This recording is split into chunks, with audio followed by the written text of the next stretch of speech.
ஹாய்ங்க, இன்றைக்கி டே 22 உடைய weight loss journey பார்க்கலாம் வாங்க. காலையில் 1 ஹவர் வாக்கிங் போயிட்டு வந்துட்டேன்.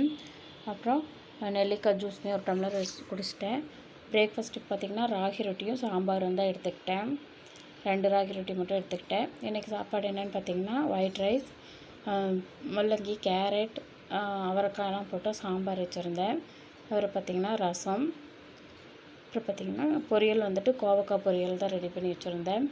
தண்ணி பார்த்திங்கன்னா பிடிச்சி வச்சிட்டேன். 3 லிட்டர் வந்துட்டு இன்றைக்கி கம்ப்ளீட் பண்ணணும் அப்படிங்கிறக்காக 3 பாட்டிலில் பிடிச்சி வச்சுருக்கேன். மதியானம் லஞ்ச் பார்த்திங்கன்னா ஒயிட் ரைஸ், சாம்பார், கோவக்காய் பொரியல் மட்டும் எடுத்துக்கிட்டேன். நைட்டு பார்த்திங்கன்னா 2 தோசையும் தக்காளி குழம்பு மட்டும் வச்சு சாப்பிட்டுட்டேன். அதுக்கப்புறம் எப்பயும் குடிக்கிற மாதிரி வெயிட் லாஸ் ட்ரிங்க்குமே குடிச்சிட்டேன். அப்புறம் 1/2 ஹவர் வாக்கிங் போயிட்டு வந்துட்டேன். இன்றைக்கி பார்த்திங்கன்னா 12,298 ஸ்டெப் வந்துட்டு கம்ப்ளீட் பண்ணியிருக்கேன். Thank you for watching. Please subscribe my channel. Thank you.